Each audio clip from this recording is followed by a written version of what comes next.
tēnei te wā, ngā kōrero kei ngā waiata. O ana, he ihi te wana, haere mai rā tātou katoa. E ngā matatini, whakataeta tātou.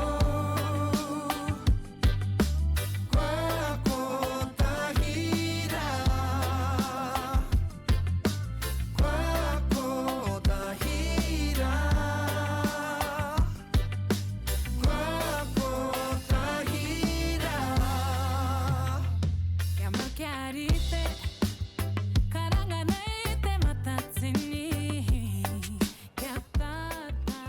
Piki mai rā, kake mai rā, whakarongo ki te tangi a te huia, hui ai tātou, whiti kōrero, whiua ki te aue, hei mā taki, hei whakarongorongo, ma te tini, me te mano, e nau mai rā, ki te matatini o te Kāhui Maunga, he kāhui tipua, he kāhui wairua, i tēnei te rangi e kitea ai e tātou i ngā kapa o Te Haumi, ka tau ki te kauhanga riri o haka i tēnei rangi.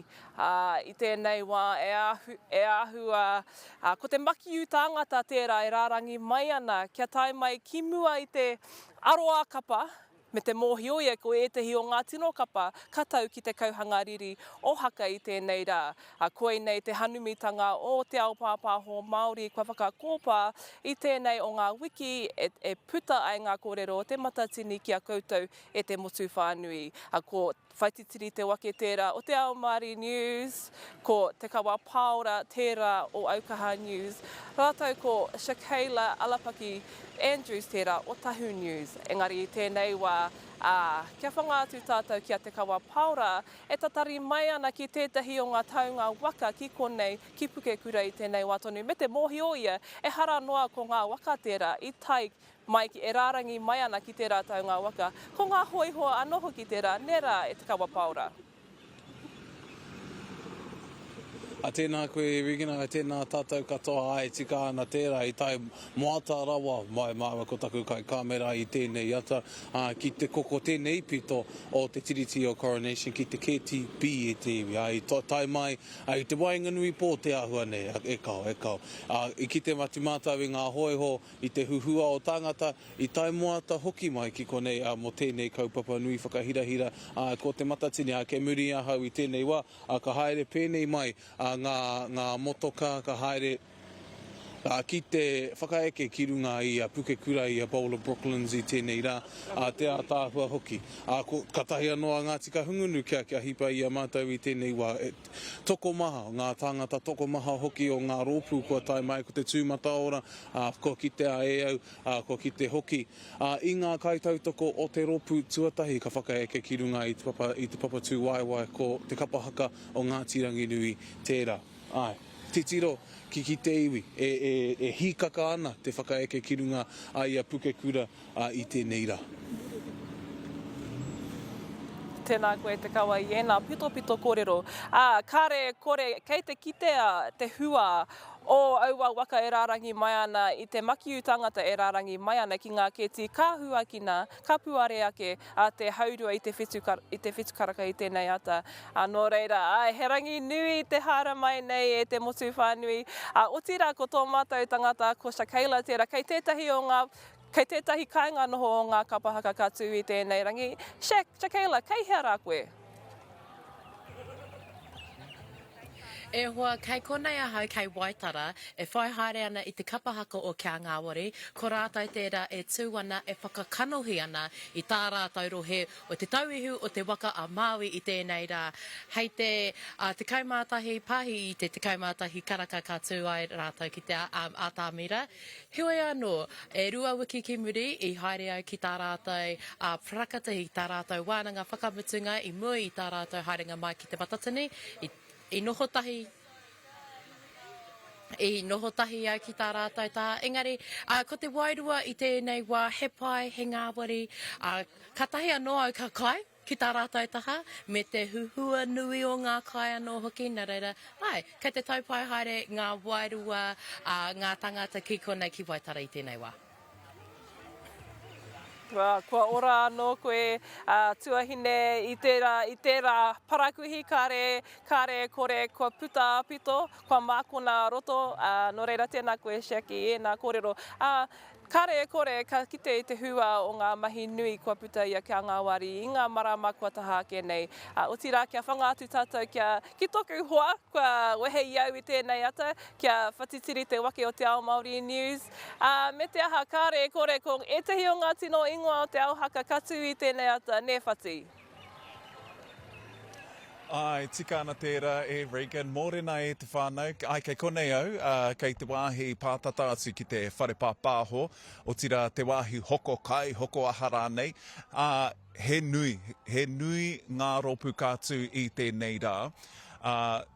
Kia titiro ake tātou pēr ki roto o tāmaki makaurau, ko angitu tērā tētahi o ngā kapa kātu, me te mōhio, e hangarangatahi ake ana tērā o ngā kapa, he kapa hou, tō rātou wā tuarua tēnei kia tū ki runga i te whatarangi o te Matatini, no reira kāore kore e hikaka ana ngā nui o tāmaki makaurau ki te mātakitaki atu kia rātou. Me te mōhio ko tēnei mea te pai papori ne, te TikTok, te Instagram, ko kaha whakamahia tērā huatanga e ngā kapa, especially angitu, e mahi ana ua rātou ngā TikToks o tō rātou poi, no reira hei āko ko ake nei ki te ake ai tātou mehe mea ka kite tātou i ngā poi, i ngā neke hanga i runga i ngā pai papori pērā no ki TikTok. Heoi anō, ko angitu, ko te kuru marutea, tētahi rōpū hoki kātu, ara anō atu ngā kapa e whakariterite ana i a rātou anō, engari, e te whānau, kei muri au, kua taitai mai wetahi o ngā tāngata, e ki te ake ana wa rātou tūru, kia whai i tērā tūranga pai, kia kite atu rātou i te whatarangi i tēnei ata, no reira, e rongo ana i tērā Māori, i tērā wairua, i tēnei ata. Ko tētahi anō kapahaka, ko tino kitea whānuitia ki ngā pai papori, ko ngā tūmanako anō hoki kua taunga rātou ki e rā momo mahi. Me te aha, he kai whakaihu waka o mua, kāre kore hikaka pai ana te motu, kia kite he hara ka puta i a rātou i tēnei rā? Haka Life. Koera tērā hōtaka rongo nui rau atu ko Haka Life, e kite ake ana i ngā tūmana ko whakariterite i a rātou mo ngā whakataetae ārohe o tāmaki makaurau kamutu o ngā matatini kua pahure hoki. No reira, tika ana ko rātou ko ngā tūmanako o te marae o Hoani Whatitiri, inanahi i tū ko ngā tuakana o ngā tūmanako, ko te rōpū manutaki, no reira ko tāmaki makaurau te rā ka taitai mai i tēnei rā. Heoi anō, no mua tate nei, kōrero atua i au ki Kawa ko te upoko o te Matatini, ki te ata whera i ngā take o te wā, hoi no kia titiro ke tātou ki e rā kōrero. E te iwi hoki tonu mai ki tēnei pāhotanga atu i te papa whenua i Pūkōrero. Ko hana mai, te upoko te Matatini a Kawa kei taku rangatira tēnā koe. Mōrena, peana. Kei te pai, kei te pēhā koe, that's the big question. Ka nui tōra. Ka nui tōra. Let's go back to yesterday. We had our first day. We had an array of kai haka. What did you make of all of the performances yesterday? Actually, the bar's set very high. This is the highest I've ever seen a day one. They were absolutely fantastic yesterday, and that's what's expected really, because you're standing on the mana of your rohe, and they done that superbly yesterday, so well done for all our teams yesterday. Yeah. Sources say that it's expected, the amount of people who came through the gates yesterday was around about that 8,000 mark. Is that what you expected? Yes, that's typical of Matatini. Usually we have around 6, so on the first day, and then it starts growing and it gets to capacity on the finals day. But it was great to see the crowd yesterday and start looking at what the infrastructure's coping very, very well, which we're really happy on. But there are a few things that I would like to say though, and I noticed that there was a lot of tamariki on mokopuna that didn't have sunscreen on yesterday, and they were getting burnt. So please remember to bring your he mea ki whakaora te tinana, and that goes with water bottles because we hit the highs yesterday. I think we would have been around the 30s yesterday. So make sure you've got a water bottle. There's refilling stations everywhere here. So don't come down and look for water bottles here because everyone was buying them and there was none left by lunchtime. So bring your water bottle, sunscreen, a pōtai, make sure you've got a pōtai. Now, he rere ki ana te āhua te rānei, a few clouds in the sky, and that's good because it'll cool everything down today. But just look after our tinana. A lot of our whānau, again, coming together. Saw a couple of people vaping yesterday, and it was quite funny because the rest of the crowd actually went up to them and asked them, kore tēnei wāhi he pai mo te kai paupa me ngā vapes hoki. And that was really good because Matatini doesn't need to do that anymore because it's part of the kaupapa. Yeah. Oh, that's awesome. That's awesome. Are you expecting numbers to swell today? And as we, go through the week, numbers are going to pick up? Yes, I am. So today we're gearing up again. There's more supplies coming in and everyone's moving. I would like to make a bit of a shout out today to our kai whakawā. It's looking at the level of skill out there at the moment. It's a pretty tough job to be a kai whakawā. So that's something that I'd like to say to our judges. Well done yesterday. I was watching you very closely, and you've done a very good job. Accessibility seems to be quite a priority for Te Matatini, and we saw in the promotional material you signing your mihi to the people. Talk to us a little bit about how differently Te Matatini does it to make sure that everybody gets to be a part of the kaupapa. Inclusiveness is a major part of Te Matatini to make sure that we can provide the opportunity to come and enjoy the festival. I love working with the deaf. I used to teach the deaf at Kelston Deaf Education Centre, and it was a beautiful job. Accessibility for rātou mai ngā tangata whaiora is something that's very important to me because we all have those whānau who are whaikaha in our whānau whaiora, so ensuring that we've got a platform for our wheelchairs, make sure we've got sign interpreters for our deaf whānau who are coming in today. We've got a little tent over here in the car park at the top where they can come and have a cup of tea and sit down and have a bit of a relax, a bit of a area for them just to chill, to come in. They don't have to have access cards or anything, just come through. We didn't notice a lot of people who me hara te hau ana rātou, just coming in there to make their own cup of tea. So just like disability parking, ma rātou ke tēnei whare. So let our whānau have that whare. We had a lot of people filming yesterday with their cell phones and with their cameras. One of the questions I was asked to talk about today is what to bring and what not to bring. If you're one of the ones who can't stop filming the teams, can't help yourself, leave your camera at home. Te Matatini has, we have contracts that we've signed with Television New Zealand and Whakataetae Māori around this here, and filming of teams around the IP rights of our whānau. They've practiced, for 6 months on this leading up to the festival. When someone films their bracket and takes it back, and people see that as, they can take it back and pull their program to bits if they make the finals and have a look at some of the things in there, and that's just not good. So you'll be able to get your filming done later on, but not at Te Matatini. Yeah. Kei taku rangatira, e mihi ana kia koe, big job. And you've probably got lots to do today, so wishing you and your team all the best. Tēnā koe. Kia ora. You heard it here, whānau, no vaping, vape-free, alcohol-free, smoke-free, and also bring your water bottles, and Te Matatini's for everybody. Hoki atu ana. Kei te upoko o te Matatini o tira korua ko Whatitiri te wake tēnā korua. E tika ana, pāina ina pai katoa te kiri e tamanui te rā, ina nahi rā, ina tahi rā no hoki no reira. E tika ana, mauria mai, ngā pātarawa e, mauria mai te pani ārai mo te kiri. E haumari wai tōna hoki konei. Engari tēnei wā tonu, kia whakawhiti atu anō kia Shakayla Alapaki Andrews. Me te aha Shak, koe nei pia te tino rangi mo te waipau. Ai, tika rā o kōrero e hoa. Reima te kaumātahi ngā tau ki muri I tū a neni pirihira pō me tāna whānau ki te miro o te ahi ki te matatini. I tēnei rā, ka tū ana mokopuna me ngā whānau whānui o ngā te kuata o te tauihu o te waka Māui ki rangi te whatārangi o te matatini I tēnei rā. A nei, ko kia ngāwari.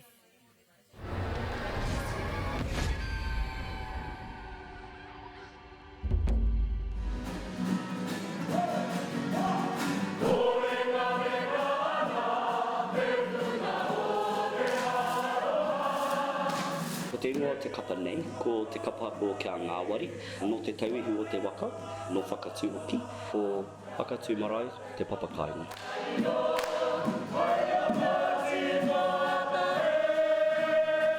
Those are words that I have heard all my life, and so we adopted it and used it. I know that in 1963, when we went to the opening of the Polynesian Cultural Centre. And while we were there, an uncle of mine, he came back and said, you have to change the name of your kapahaka. And I said, why? And he said, because the tour group we went away in is called Kia Ngāwari. So you have to change yours. And I said, I'm sorry, because you came after us. It Kia Ngāwari stays.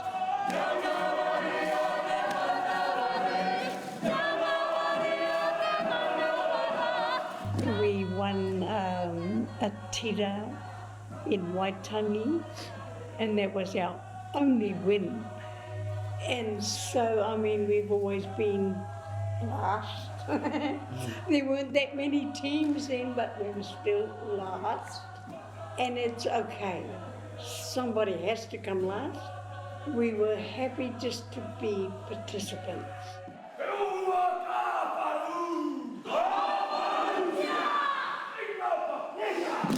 I first came in 2023. Yeah. It was the first time I had met Kia Ngāwari. I had seen 3 nannies sitting on their turu 11 p.m. at night with their ropu, sitting there striving for their passions to be seen, striving for their legacy to be noticed. At the moment we are in the process of re-establishing a style. They didn't have a particular style, so it's on us to be able to solidify that now. To see them come into Kia Ngāwari and so full of enthusiasm and so full of it, that's what hits me more greater than having my mokopuna stand. But to have strangers you don't know, you've never met before, suddenly appear, that's just as good, if not better. If not better.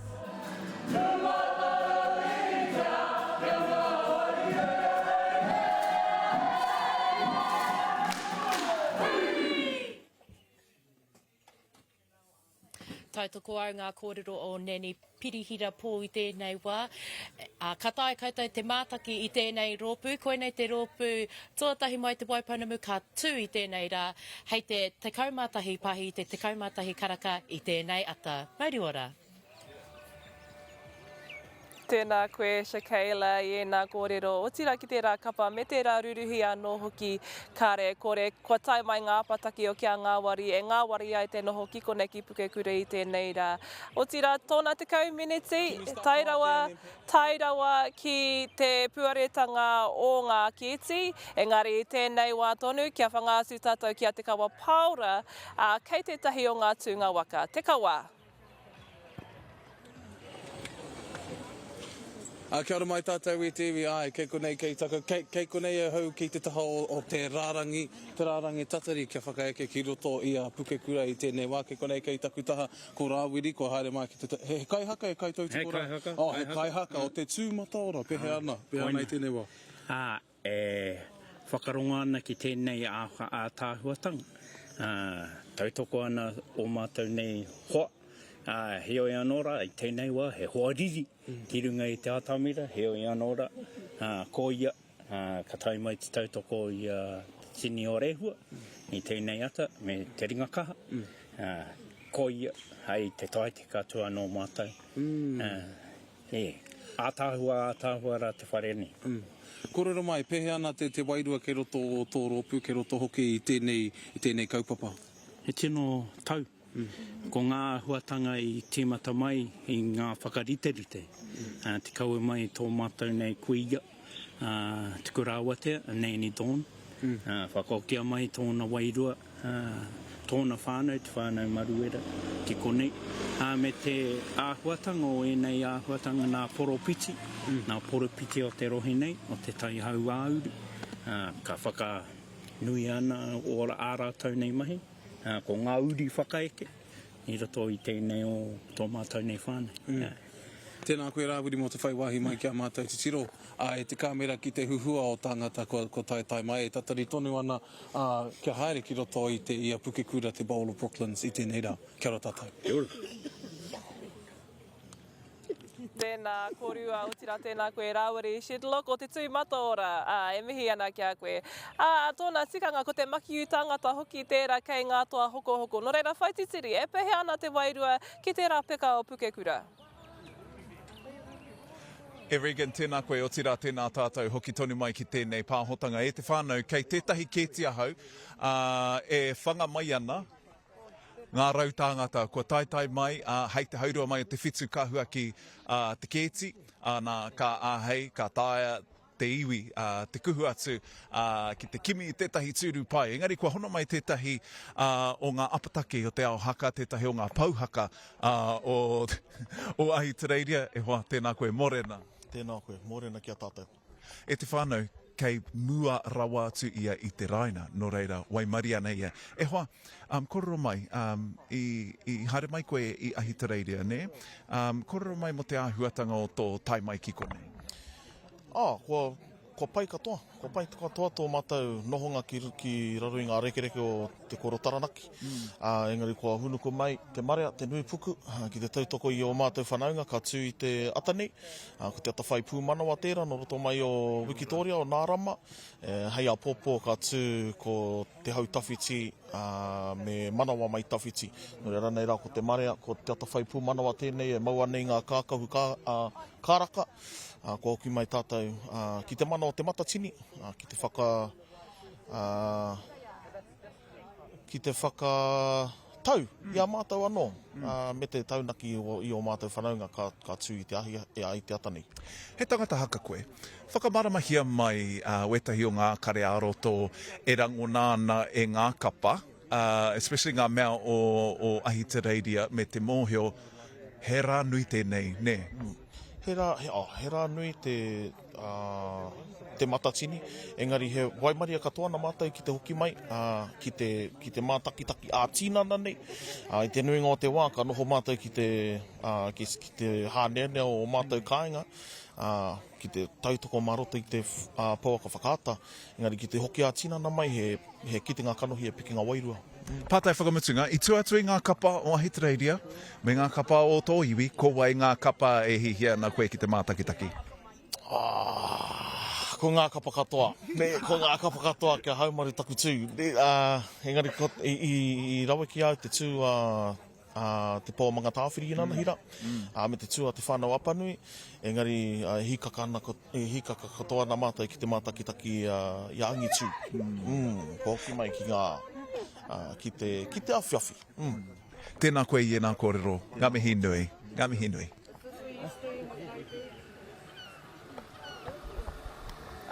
Tēnā kōrero i e nā kōrero, i e nā whakaro anō hoki me te mōhio i e ko te atawhai pūmanawa i hau mai i poipiripi me te aha ko rātou te kapa tuatahi no te whenua moe katu i tēnei rā. Engari, kia tahuri ake tātou kia Te Kāhui Paora i te mea he kapa haka no tainui anō hoki katu i te rangi nei. Te Kāhui Paora. A tēnā koe hoa o tira tēnā no tātou e te iwi.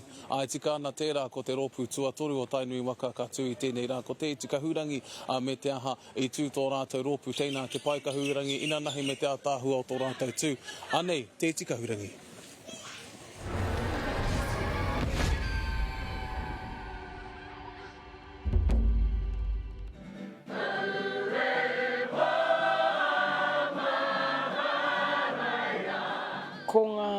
Ko te hōtaka, ko ngā mahi, kamatu ko ngā mema, ko te kapa, kai te rite. Kamatu tēnei hoki tanga ki roto o Taranaki, ko kengi te taitaha ona Taranaki.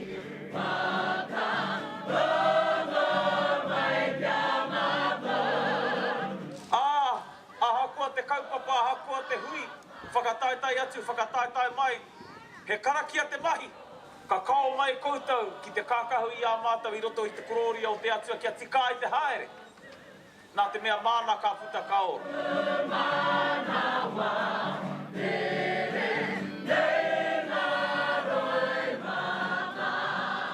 Kamatu no te hingatanga o tana papa I te rātou. Koenei te matatini mana ko nuitia I papalopi. Kia tai a tinana atu ia. Kare e tai a tinana atu, ka tai a wairu atu I tēnei tau. Me wairu a ririki I tēnei haerenga, ana kei te rite mō ngā homaitanga o te wā.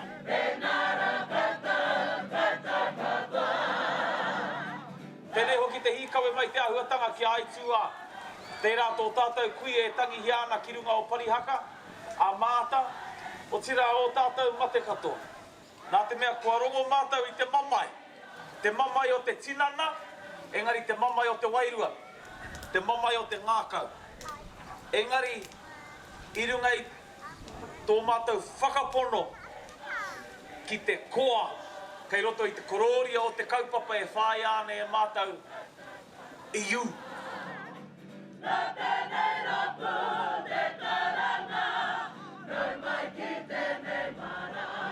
Kamatu whakaro ana ki tō tātou kengi, kia kengi tu heitia, ko mātou hoki, te kapa o tainui, a kakaui I tērā, a mate ki runga I te atamira ki mo I te motu, te pāpa o kengi, te pāpa o chai. Nō reira, kawe atu, toi atu ki runga I te papanui, hei whaeriki, hei tangi, hei mihi, a mate motu whānui. Tō reira Ngāti Haua, tēnei tō koutou hunaonga e mihi nei. Engari tēnei a koutou kapa e mihi nei ki a koutou I tā koutou manaki tō koutou aroha I tā koutou tautoko pūma.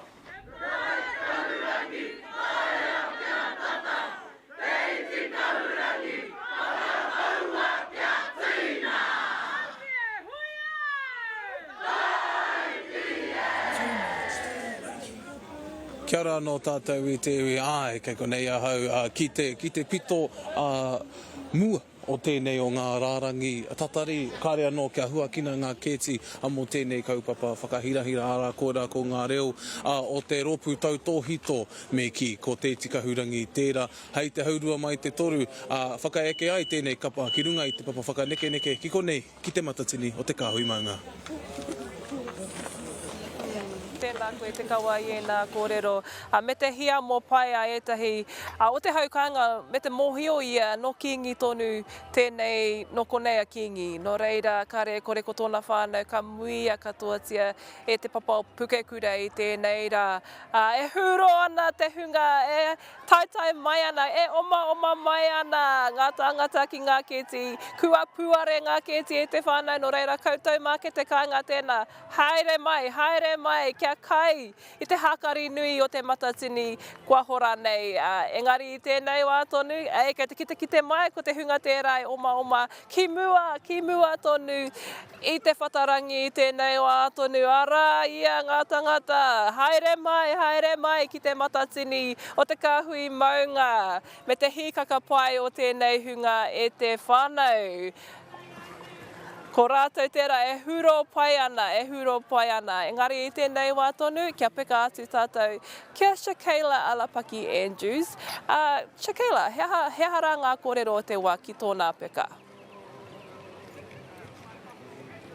Nō reira, e Regan, nō ku te marika nui ki te kōrero, e pāna ki tēnei o ngā rōpū. Ko te kapahaka o ngā hauewha ki murihuku tērā. Koinei tētahi o ngā kapa mai taku kāinga o murihuku o waihopai. Ko te kaumā whetū ngā tau rātou, ko no hotahanga nei mai te whakataetae. Engari, i tēnei tau, ko hoki mai a murihuku ki mua i te mura o te ahi. Anei, ko te kapahaka o ngā hau e whā.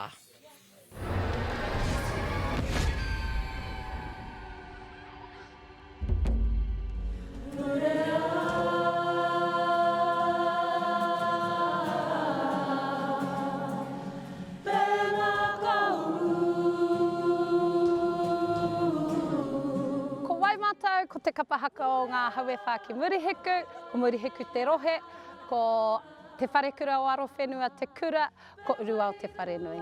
Ka hoki pia ki te whakarewatanga o tētahi marae ki roto o te waihopai nei, tō mātou waimari i whakaitia kia whakatūria he marae mō ngā uri o te motu, ngā mātāwaka, nō reira kua tikina tērā ingoa, hei ingoa mō tō tātou kapahaka e kawe atu ai tērā ingoa o roto o waihopai ki te ao. Pohia ki te waihorongo. He pēpi tonu mātou i roto i ngā mahe. Ko te kaumawhitu tau mātou e noho ngū ana i roto i tēnei mō whakataetae te matatini nō reira. Kua waimari e tātou i tēnei tau. Te nuinga o tua mātou kaihaka, he tuatahitanga tēnei te tū ki te mahi kapahaka. Ka hoki pia ki te whakaaro nui o te hunga ia hine tū ia Earl Karini, nā rātou i whakarite, hei huarahi mō te hunga o konei, mō ngā uri o te motu, kua tau mai ki konei.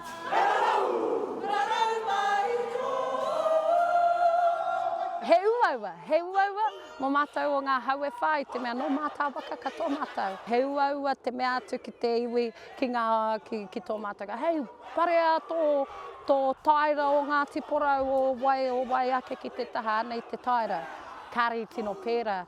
Engari mātou o te kapahaka o ngā hauewha, tētahi he tūhoi, tētahi he te arawa, tētahi he tainui. Engari ko tā mātou he whakakotahi i ngā āhuatanga o tēnā, e puta ai pia te taira o murihiku. Koira hoki tā mātou e hia ana, kia kite te marea, e puawai ana, e mato ana te tipu o ngā mahi kapahaka ki konei. Kawa koutou pōhehe, kāre mātou te Māori, kāre Māori ki konei. Nui ngā Māori ki konei, hoa mā. Whakataetae hirangi! Whakataetae!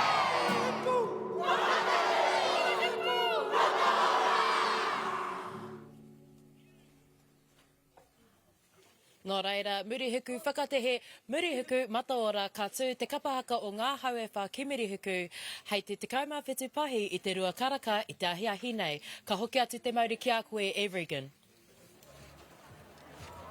Hara mai te tahi āhua murihuku ki te hoi. Heoi anō i tēnei wā tonu te āhua nei i tōna tikanga kua whai waka koe e whati. Tēnā, kei hea koe? Mōrena e te whānau ai, kei tētahi waka golf cart nei ahau e kotiti haere ana. So when we come to Te Matatini, if you're lucky to be on a golf cart, you're actually going to take a lot of pressure off the old waiwais and the knees. Heoi anō e te whānau, we have a special guest with us on the buggy. We have Paora from the Māori Business Network. E hoa, mōrena. E mōrena e te ui. So tell us, now we're just making our way to the Ngā Pakihi Māori. But let's talk a little bit about your mahi here at Te Matatini in terms of the volunteers. Yeah, sure. We've got quite a crucial role in getting our kaumātua safely from the entrances into the centre of the festival and out again at the end of the day. We have a beautiful environment here. There are a few hills, so hence all the golf buggies are transporting our whānau around. Yeah, it was a fantastic day one. Few learnings, but generally I think everyone had a good time. Didn't hear of anyone tipping off the back, which is a bonus. And yeah, so just looking forward to another awesome day today. Ka pai. Now we're just making our way to all the Pakihi Māori. how important is it for whānau to actually be able to come to something like Te Matatini to promote their brands and to market their products? Yeah, so there's 140 stalls here. Most of them are Pākehī Māori. There's a large portion from Taranaki as well. Nice. So it's awesome for them to be able to express their wares, their gifts, their services. And our people, our guests that are in at the festival are just lapping up mussel fritters. Mussel fritters, there's raw fish, there's hangi galore, and it's just really neat to see so many Pākehī Māori out here doing it. So many clothing brands, and the buzz in the market side is just awesome.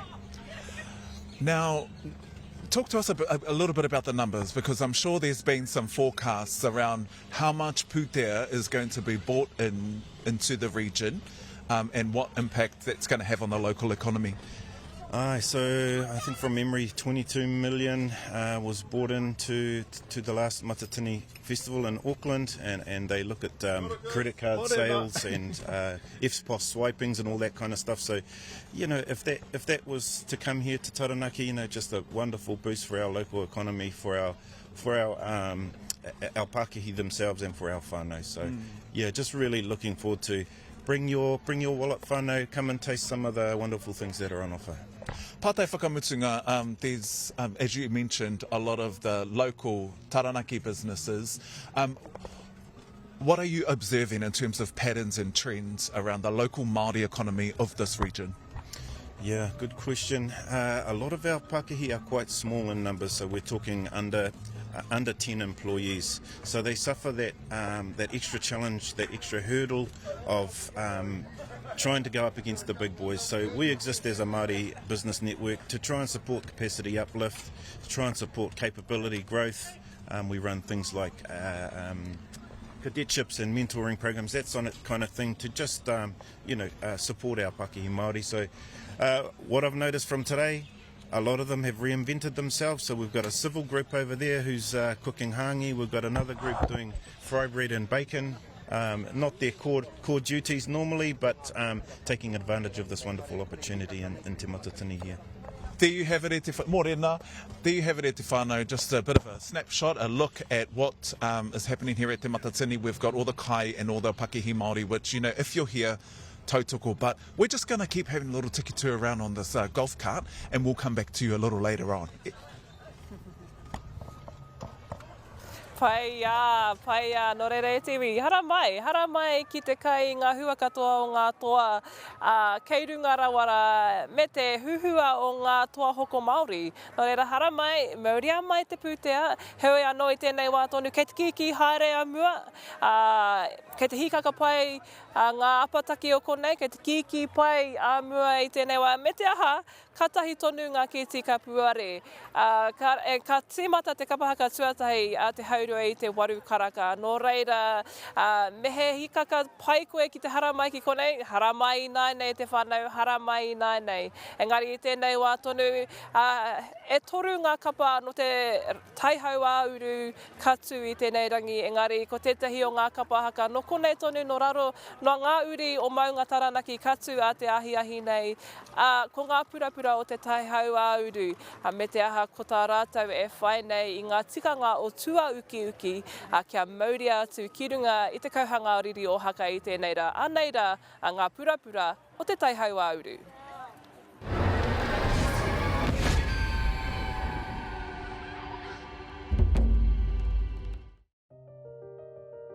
I timata te kapa i te tau e 2002, ei whakarauora i te aurea Māori. Ei whakarauora oki i tēnei āhuatanga ko te kapa aka. Ki roto o whaitara, ko te ingoa tūturu o te kapa ko ngā purapura, anake, ngā purapura. E wakaro no tēte o ku taueke, ka ta paina tau ingoa ki ringa i te kapa, ei wāngai, ei poi, i te purapura, ki pua wai mai, ko te ngā kaunui, ko te ngā kaupono, ki ngā mahi ārehia, ki tō tātou reo Māori.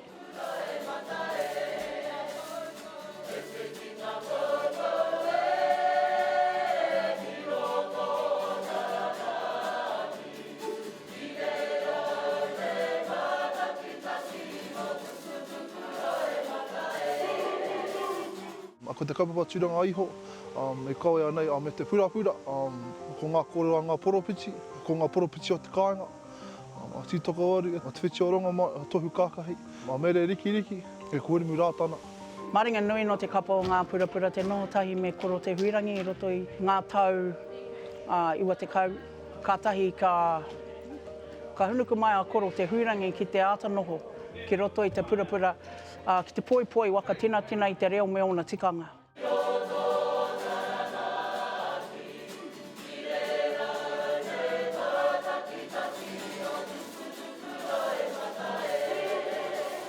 Me haua tupu motu anto ana, i taku paku tanga hoi anō, a taku tamariki tanga, kua tino kite, i te aroha nui mō tō tātou au haka. E rawe ngā mahi i tēnei te ringa o tī rā. Kua waka emi tātou i raro tonu i te kaupapa. E kia nei, ko te matatini o Te Kāhui Maunga, he kāhui tupua, e kāhui wairua. Nō reira koia tonu i te kaupai ere i a tātou, kia tātou anō. Ki ruku anō tātou, kia tātou taonga tuku i o. Me ngā kura take o Taranaki ake, nō reira koia i rawe i pai tēnei te ringa ki a mātou. Nā te mea, kua oki atu tātou ki te tua paparawa o ngā mai aka e ai ki tā Taranaki tū, e ai ki tā Te Kāhui Maunga tū. Ko te motu aketanga o tō tātou tū, ka oki tonu ki ngā kura take tonu. Ko te poi tēnā, ko te raukura tēnā, ka mutu ko tō tātou pāu tēnā. E wā tōnā ka ruku anō tātou ki ngā mai a tū matauenga.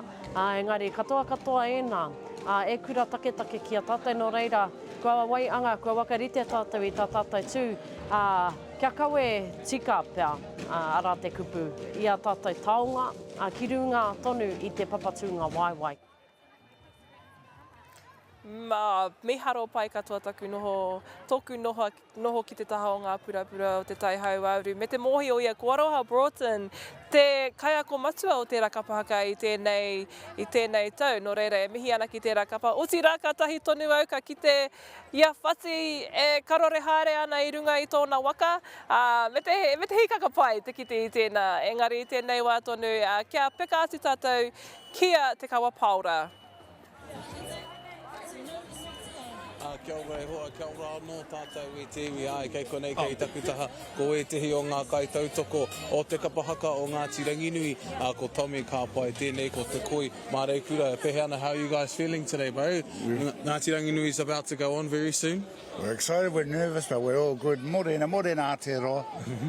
Now, your mama is the kaitātaki wahine of this kapa. What's some kind of words of encouragement that you've given to your mum before she left?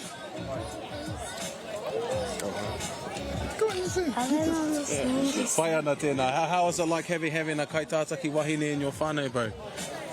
Manage. Does she always do kapahaka at home? She does SDL. Oh, okay. How are you feeling with how's the wairua within the group, bro? Yeah, we're just the moko minders, but it's lifting, bro. It's lifting, and for these fellas to see their mama on the stage, we'll be coming back in another 10 years, and he'll be the boss man on the stage. So it's beautiful, no? All mokos here, 3 generations, brother. Hakas in the house here in Ki Taranaki. Life's a garden, we're digging it, brother. It's beautiful. That's the way. Beautiful. Now, a lot of people have kind of been talking about that tauranga should maybe have its own regional competition. What do you feel about that, bro? Amen to that, brother. We are Ngāti Ranginui, we are Taki Tumu. God bless our brothers on the Mātātua Waka. But we arrived on the Taki Timu Waka, and we should be here representing Tauranga Moana Taki Timu. Do you think that'll be something that Ngāti Ranginui talk about on the stage today? I do hope so. I mean, it's like NPC, eh, brother? If you're playing NPC for Tauranga, you don't want to be kicking the ball down McLean Park. You want to be in the house here. Tauranga Moana hard, from Tauranga Moana. Yeah, it's a topic that needs to be addressed for these fellas, you know, so they can represent their own backyard, eh, brother? Yeah. Can you talk to us a little bit about the atmosphere and the vibe that you're feeling at the moment, you know, being amongst some of the Ngāti Ranginui whānau and just everyone that is here to watch kapahaka? Well, I'm an old Sweetwaters Woodstock boy, bro. So this is Sweetwaters without the bong, just saying, but this is beautiful, bro. This is concert. This is festival, eh? So it reminds me of coming here to see Fleetwood Mac back in the day. Look at this, brother. This. Yeah, it's concert, bro. And you know, the planet's a little bit miserable at the moment, so any bit of joy, you got to go for it, eh? Because joy is the opposite of anxiety. So this is how you cure anxiety, brother. You come and you bathe in kapahaka. Thank you very much for joining us here today. Kia koe te waiho. Cheers, my brother. Apia pātero. Paora, tēnā koe e nā kōrero. I tēnei wā tonu, ko te haurua i te waru karaka te wākatua Ngāti Rangi Nui ki runga i te whatarangi i tēnei ata. Heoi anō, kia moko whiti atu tātou, kia Whatitiri te wake i tēnei wā tonu, i tōna tikanga pia kei te taha ia i etahi o ngā apataki o te rānei. E hoa, kei koneo kei te taiwhanga pāpāho o whakaata Māori me te mōhio hei te warukaraka ka tīmata ngā mahi pāpāho tō mua i te ropu tuatahi ka eke atu ki runga i te whatarangi. Heoi, whai mai au, e ki te mai ana koutou, ko ngā kaimahi e hanga mataku ana wetahi, engari kei konei, ngā kai wetahi o ngā tāngata e whakariterite ana i te pāhotanga mataora, engari me haere atu rā tātou ki te kōrero tiki ngā kaiwhakataki. Ngā kaiwhakataki o te hōtaka. Okay, here we go. Haramai, whai mai au. We might get a growling, but anyway. Ki te ake anau. Morena e te whānau. Morena e te whānau. We're live, and hono ko tā mātou hihia ki te haramai, ki te kōrero kia koutou. Morena. Kei te pēhea. Can we jump in? Aroha mai. Ko orini kaipara tēnei. E whakaatāhua ngia ana e ngā kaimahi. Orins morena. Morena. Tuatahi, kōrero mai, pēhea ngā mahina nahi. I rawe katoa ngā haka, me aro ki ngā haka, i te mea taumari katoa ngā kapaka i te me te miharo pai mātou. Kei te pai, kei te whakangungu mātou i tēnei wā, i te mea kaore e roa, hei te waru karaka. Nei taku mokopuna i te iwi, engari, hei te waru karaka ka tīmata, kua tīmata ngā whakangungu. Nei mai koutou, ki te mura o te ahi. Ana kua mātou kai whakataki wēnei, ko rātou ngā toki o te ao pāpāho. Nō rere mihi ana kia koutou. Ka kite, tēnā koutou. Me hoki anga nui mai anō. Ka mai, sorry, thank you. E mihi ana ki te taumata o te ao pāpāho, ki te tokotoru tapu, me te haipapa nui ki runga i o rātou. Pokohiwi e mihi ana ki a rātou. Ngā ihopu manoa o tōku ao, no reira tēnā koutou.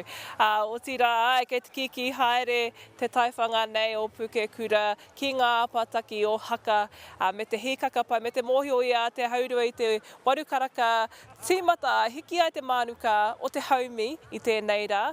Engari, whai muri i te kapahaka tuatahi o Ngāti Rangi Nui. Ko ngā kapahaka o rangitāne anō tērā, ko te ringa kaha tērā no roto mai o Tāmaki Nui ārua. Ko te tini o rehua anō hoki tērā no roto mai o Manawa tū, no te marae o whare waha no Ngāti Raukawa. No reira, hia mo pai katoa ana te kite i ngā kapahaka o te haukainga. Engari i tēnei wā tonu, kia whakawhiti atu tātou, kia Shakayla i tēnei wā. E aha ana ki tō pito e hoa. Nā reira, tēnei te tira hou o te whakapūmautanga, tēnei hara mai nei ko te kōkō tangi wai e whakaeke mai nei i runga i te whatarangi o te matatini o te wā tuatahi. Ko tā rātou tīma i toa ki te whakataetae ārohe o waitaha i tē rātou, koe nei tā rātou tū tuatahi ki te matatini, anei ko kōkō tangi wai.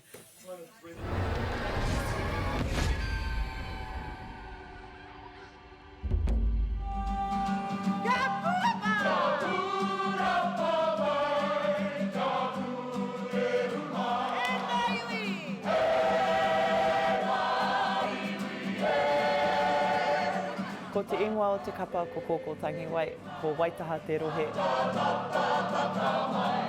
Kōkō tangi wai i hua mai i tētahi āhuatanga i hiahiatia ana e Maupo Junior hei whakatairanga i te waipaunamu. Ara ngā wai o te paunamu i whānau mai tēnei ingoa i te mea ko te kōkō tangi wai tētahi o ngā tino paunamu me ki ngā mea kare tino kaha kitea I roto I te ao. Nā reira, ko mātou kokotangi wai tēnei.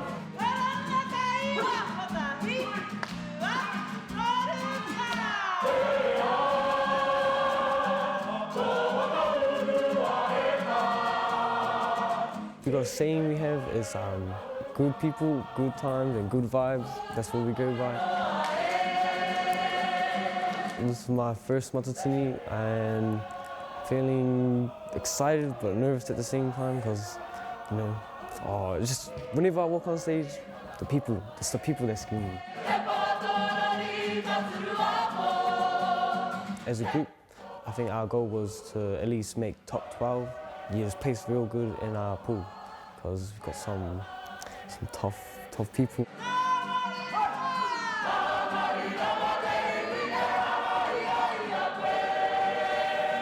For me, probably just do my best and look pretty. No.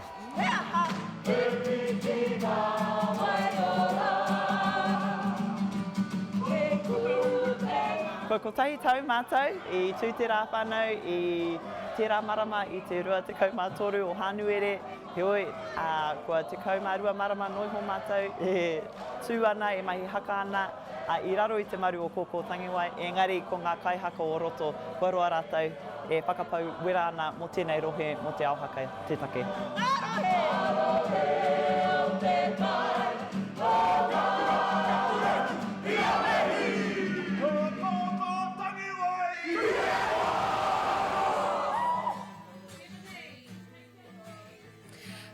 Kai ke te kapa nei, hei whaimuri I te kapa haka o Angitu, kei roto I te wāhanga orite kia Ngāwari, me te kurumarutia. Kuriraki e hoa mā. Tēnā koe, Shakayla, iena kōrero kāre kore ka Angitu hoki tērā kapa haka, no reira nei a mihi kia koutou katoa. O tira a te community pēr, ka whakawhiti atu tēnei pāhotanga kia whakaata Māori ki te tokotoru tapu e tatari mai ana kia koutou. Me te aha mo te roanga o ngā pāhotanga o tēnei wiki tēnā haere atu kia whakaata Māori, kia Māori ki te taupanga o Māori Plus. O tira kia ngai taringa piko ko tēnā haere atu ki te korimako o Taranaki ki reira rongo ai I ngā hua katoa Te Matatini tēnei tau. Koira ngā wāhi ka rangona ka kite anō hoki te whānuitanga o Te Matatini o Te Kāhui Maunga I tēnei tau. Engari I tēnei wā tonu, e hikaka pai ana tēnei Maria, ko ngā tāngata tērā hipa ana I ahau, e mōrena atu ana, e mōrena mai ana I tēnei wā tonu. Nā reira, ahakoa te mā o te ua I tēnei ata, kāre kore, ka paruhi rawa te rā, no reira koutou mai e taitau mai ana ki Pūkōrero I tēnei wā. Tēnā mauria mai he pani ārai mo te kiri, kei pāina nui rawa te kiri e te rā. Engari, ko ngā kapahaka o te uru ka tui te rangi nei, ko te ringakaha no tāmaki nui a rua, ko te tini o rehua, no rangitāne o tira ko ngā purapura o te taihaua rua anō hoki. Engari, tēnei wā kia whakawhiti atu tātou kia Aukaha, kia te Kawa Paora. Kia ora e hoa, kia ora no tātou ai ke konei kei taku taha ko hera te kurapa. Te o ngā kaiwhakahaere o tēnei o ngā wāhi. Kia ora e whai. Can you tell us a little bit about your mahi today? Morena. Part of my mahi here at the festival is just being in there with everybody and ensuring that our people, that our kuia, our kaumātua, all of our guests are well looked after. That's my main role. Can you talk to us a little bit about the wairua and the atmosphere that you've felt over the past few days? Look, I can tell you that yesterday was definitely a buzz. It was hot, but our people managed well. The best thing about being Māori is that we're adaptable, eh? So, seeing everybody here, hearing the kōrero, seeing our tamariki running around, I just know, every day is going to get better and better as we go along. Speaking about adaptability, you're kaihaka as well for Muri Whenua. Can you tell us about how you've kind of managed that being kaihaka and also being a part of the organising team here at Te Matatini? Yeah, sure. Look, I think like anybody, we're too blessed to be stressed. So you just make it work. You just make it work.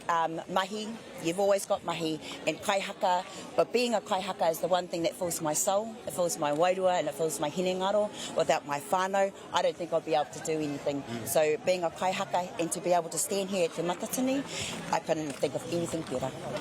Tēnā koe mo te whai wāhi mai kia mata. I'm sure that you are very busy and got to have a lot of mahi. Key message, you te stress less, ne? Ai. Kia koe te waihoa. Tēnā koe te kawa Paora. O tira te uri o muri whenua, tēnā kōrua. Kia whakawhiti atu tātou kia Shakayla i tēnei wā. Shakayla, he hara ngā kōrero o te wā? Paua taku toki, paua taku kuru. Ko te kuru marutea e tau nei. Ko te kuru marutea tētahi o ngā ropu hau i ahu mai i te tauihu o te waka a Māui. I tai tuatahi rātou i te whakataetae ārohe ki tā rātou rohe. Engari, koinei tā rātou tū tuatahi ki te matatini. Anei, ko te kapa whakamutinga atu i te waipainamu, ara, ko te kuru marutea.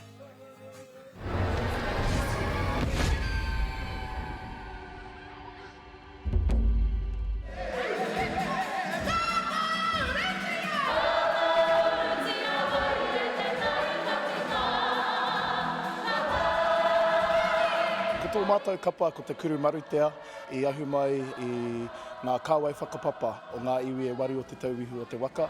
Me ngā marae maha, engari tēnei wā, ko a mātou tino marae, ko whakatū marae me te marae o te hora ki roto o Canvas Town.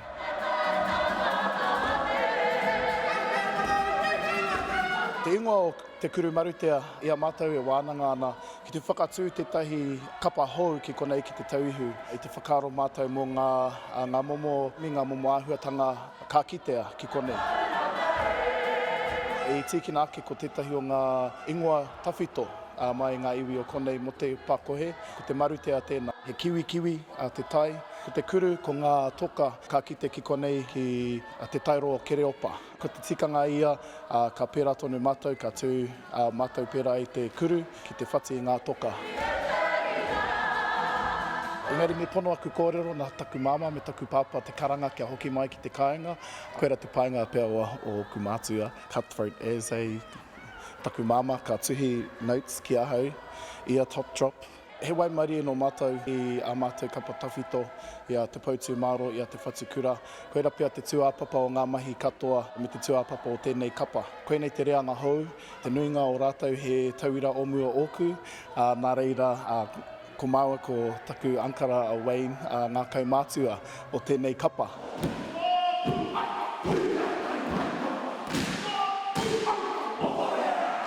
Well, I started off with Tom and my partner Te Atapo down in Te Pautumaro last Matatini campaign. Then I joined, voluntold to join in. Bringing it back to Te Tauihu was like a dream. Personally, I focus more on myself. In terms of style, kura no ki Kāhui Maunga, ki rahui pōkika. So I whai au I taua more style, taira. When I came back here, I was just trying to implement that style for myself. Ki te kimi tonu mātou I tō mātou ake taira, koera pia te rautaki I tēnei tau. Engari me mautonu hoki I ngā tikanga o te kāinga nei, e toru ngā waka, e waru ngā iwi. Kua roa nei mātou, neke atu I te tekau mā toru tau. I te whakarite mātou mō tēnei kaupapa te matatini kia tae mai. Kua kōrero tahi ki ngā kaunihera ki konei. Ki roto I a mātou ai koe rite. Me tā mātou whakaro kārereke te whakatunga o te matatini ki roto I a rohe. Koera te ātāhua o te whakatū kaupapa ki ngā rohe katoa. Kia kite I te rerekētanga, te mana motuhake o ngā rohe mo tēnei kaupapa.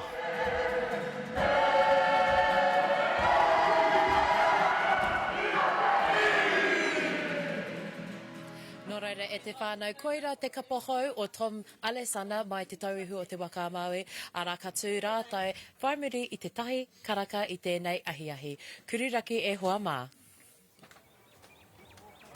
Tēnā koe, Shakayla, o tira tēnā koutou. Ko kotahi mai o kutu ngāne i tēnei wā. Kia whakakōpani ake i tēnei hōtaka i tēnei ata. Engari, tuatahi ake i mua i te hikipapa atu. O kōrua kōwhiringa mo te rānei? Kia une, ka tino tatarawa tēnei o ngā rā i te mea toru. Ngā rōpū no tāmaki makaurau kātū, ko ērā toko toru i whakaihuaka ki te whakataetae ārohe ki roto o tāmaki makaurau. Engari, kia une, ko taku top 3, te iti kahurangi, angitu, me te wakahuia. Ka pai, ka musi pia koe? E hara i te mea kei te me noho tai apau i te mea, ko te ao pāpāho tēnei. Nā, heoi anō, ko e hikakana te ngākau ki te mātakitaki atu i ngā rōpū katoa. Engari, ko tētahi kapa? Top 3. Top 3. Tētahi o ngā kapa e tino hikakana kia mātakitaki ko te kurumaru tea, no te tauihu. Heoi anō, top 3. Angitu, ngātu manako. Me mutu i konei, no reira. Angitu, ngātu manako te kurumaru tea. Engari, tūhono mai kia whakaata Māori mo te roa ngā tua ngā kōrero. O tira te korimako o Taranaki. Hoki mai a te whitukaraka a popo e hoa ma tēnā koutou katoa. Tiha!